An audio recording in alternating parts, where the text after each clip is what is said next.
to the home of Sharpestyle boxing. We're down here at Bagot Street now at South Shore in Blackpool. We've been here for 5 years and we've been affiliated with the amateur boxers now for just over 2 seasons. My background, did amateur boxing myself, went into the unlicensed side of boxing when I was young family, needed a bit of money, so as you do, travel up and down the country taking fights. And then at the time was right, I went professional. Got a bad back injury, so I started to open my own gym doing personal training. From there, I've got a few kids coming down that are doing personal training. More children came, more, and we ended up getting some classes, and that's how Sharpestyle then became affiliated.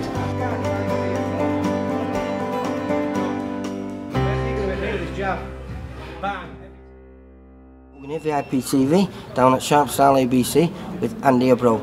Andy, how you doing, mate? I'm good, Lee, very good. You keep impressing me all the time, mate. I think it was just before Christmas I came down, didn't I? Yeah. And you'd had your young Jake, who'd won a national title and won the Northwest, but you didn't actually tell me at the time that you'd already won the Northwest title 6 times like you'd done this year. Yeah, we had 6 lads in the school boys and we got all 6 winning. And this year we entered 7 and we got 6 winning again. So yeah, 2 years in the trot I've had 6 winners, which is really good, but the lads put it in, the training really hard, so they're reaping the rewards. Well, I was saying, I'd watched some stuff you'd put on of yourself, and you were a tough, aggressive fighter, and then I come and watch your kids, and they've got some skills. I mean, they work hard, they've got a good work ethic, but they're very, very skillful, mate. Yeah, I mean, we weren't so fortunate to have the input that these kids have got from the coaches now. We kind of learnt the hard way in the ring, sparring, that's where we learnt our trade. We were lucky to get a bit of pad work with the coach. Here, the lads get quite a lot of pad work. Oh, as you can see today, the lads have been in and out of the ring all the time, haven't they? You know, and they're all absolutely screaming to get in there. I think we had kids in there that were 7, 8 years old with them. Yeah, we've got a good breed of young kids coming through. We've got all ages, so it's exciting times. Well, I think I actually asked you when the kids were in there. I said, how many bouts have they had? And you said, oh no, these are only 7 and 8. Yeah. And the skills were boxing at that age. Yeah. And again, because they've had some success with some of the lads, it breeds success with the others. Yeah. So the kids are looking up to the older ones, and hopefully it'll continue this way. Phenomenal. I mean, let's see if I can mention, you've 6 champions this year. You had Danny Robb, Frankie Vardy, Jimmy Mason, obviously you all had Jacob Rowe, Nelson Birchall, William's younger brother, and then James Davok. Jack Dadak. That's the one. Yeah. And every one of them has impressed me. Yeah, they've been really good. I mean, the ones that even didn't get to the national final, they were good enough to get to it. It was only a bit of misfortune one way or another. Well, who was the three of them? Oh, this is ridiculous. 6 Northwest Regional Champions, and then 3 national champions, and that was Jake Abrol, Frank Very, and Danny Robb. Yeah. But like I said, the others, they were more than capable of winning the nationals. It's just, you know, a little bit of misfortune, a little bit of luck here and there, and they'd have got it. But certainly right up there with the best in the country, all of them. Yeah. Oh, mate, I was put a smile on my face every time they come out there, because I think I was telling you about little Frankie when he won his, I think it was the pre-quarter finals I was filming him in. And he come out and I just thought, you can't keep that pace up, he was just non-stop. And he beat the kid into submission in the first round really, and then he started to play in there. Skills, I mean Frank's just one that I've been really impressed with. His maturity in the ring is unbelievable. And how old's Frank then? He's just turned 12. But like I said, it's unbelievable. 13, is he? Yeah, Jake's just turned 13, and the skill that the kids are doing, the thought process in the ring for a young child it's amazing. To bring on the younger lads seems to be making them bring themselves on. Yeah, the younger ones, definitely. The younger ones will look up to the big kids, and well, when I say big kids, the big kids are 12, 13-year-olds. But we've got that many young ones in, they are big kids to them. But they look up to them so much, and they want to do what they're doing, the moves they're doing. They're going home, they're practicing, And they come into the gym the next day, Andy, look at this, what's this move, is this right, is this right? They want to learn, and they're like little sponges, soaking up information. I was speaking to you, well, how old are you? Son, 13 years old? Just turned 13, yeah. He's so mature, you know, he's talking sense at that age, you know, at 13. Still playing with toy soldiers, mate. I know, same here. It's easy for me to say because I'm his father, but for a kid to be brought up in a boxing gym, I don't think there's a better place to get a good aspect of upbringing. And how old was he when he moved in? So you would have been with you here from being 7 years old? Yeah, 6, 7 years old, but I mean, before that he was in and out of gyms, because all my life's been boxing, one way or another, so he's been brought up with it.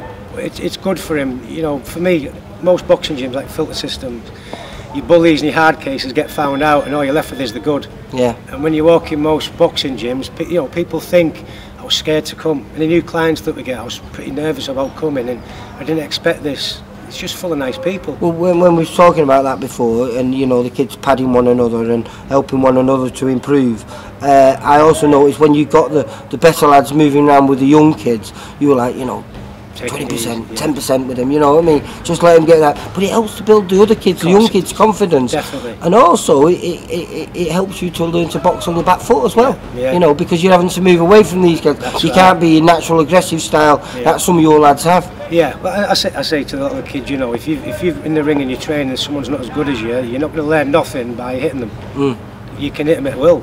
Let them come at you, work on your defence. You know, give them a bit of confidence, but work on your defence at the same time. So they listen as well. Not many kids do. Most kids get in there. Well, he's not hitting me. I'm going to hit him, but well, I mean, a good bunch. You've had those, like you say, you got 7 through to the finals there, and you've also got William Birchall here. Is he on the England squad or the GB squad? He's on the England talent programme, William. And you've got 2 lads that are going down this weekend. So we've got William going tomorrow. He's going to the help of the Europeans, the junior sparring. Right. And then we've got Jake and Danny. They're going to Odell's in Birmingham tomorrow. That's for the European selection for the schoolboys. Right. They're the year younger than everybody else, but if they do the job and they stand out, there's no reason why they can't get picked and selected to go over and represent over in the Europeans, which would be an amazing feat. You know, and like you say, you're keeping your kids busy, which is hard when you get to the standard that your lads are now. We struggle to get them out locally. You know, they're not better than anybody else. It's just. But you take them everywhere, though, don't you? Sharpestyle come now, they know they're going to get a good fight, which is what you want. So we do tend to go to a lot of box cups. We've got good funding, got a lot of people in the town, local community backing us, which helps us to get these kids out to Denmark. We're over in Ireland in 3 weeks. We've got 7 kids going over there. So we've just finished a fundraiser for some lads for the Ringside World Championships in Kansas. Yeah. It looks like next year we'll be going there, but hopefully we'll take 5 kids over there. So busy times for them. Great for them. Yeah, it is. They switch The good, the bad and the ugly. That's the one. Which one are you? Yeah, all 3. It's definitely me anyway. But no, it's been a joy again, mate. So hopefully I'm going to be seeing a lot of your lads out. I was saying when I actually first came in touch with you, I come down to do your show. Was it before Christmas? That's right, yeah. And you spoilt me because you brought Repton up, hadn't you? Yeah, we did. And I don't think you lost, did you? No, we had one of the lads lost, which was a close decision anyway, so we knew we did really well. But, you know, as I said, Lee, we've been going 5 years, we've been going amateur our 2nd season, but the 2 years before we actually got the affiliation, the kids had been training hard. Yeah. So the kids were more than ready, and I was confident. All the lacked is that experience in the ring. Once they got that, they just went, and that was it. As I said, I think when I come down to your show, there was only your lad who'd actually had more than 10 bouts at the time. 10 bouts. And there's still not many who've had more than 20, and there's no way. I mean, it's ridiculous. Some of your kids, they look like they've had 50, 60, 70 bouts. Yeah, they were well skilled, but as I said, Lee, you know, we have a lot of input with them, but they put the hard work in as well, so we don't mind giving as long as they're there to take. Do you know what I mean? What's for the future then?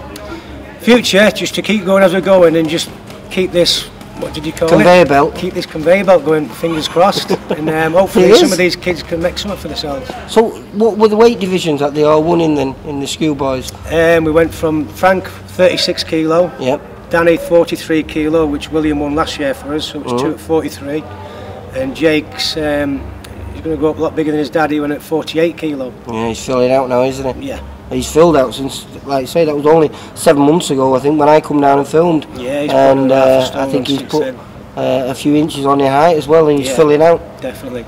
Well, listen, absolutely amazing, fantastic achievement. Not only to do it once, but to do it twice, and then to end up with 3 national champions. Brilliant. Enough said. Thank you, Lee. Take care, Andy. Thanks very much. Bye bye. Appreciate it. Bye bye. Bye bye.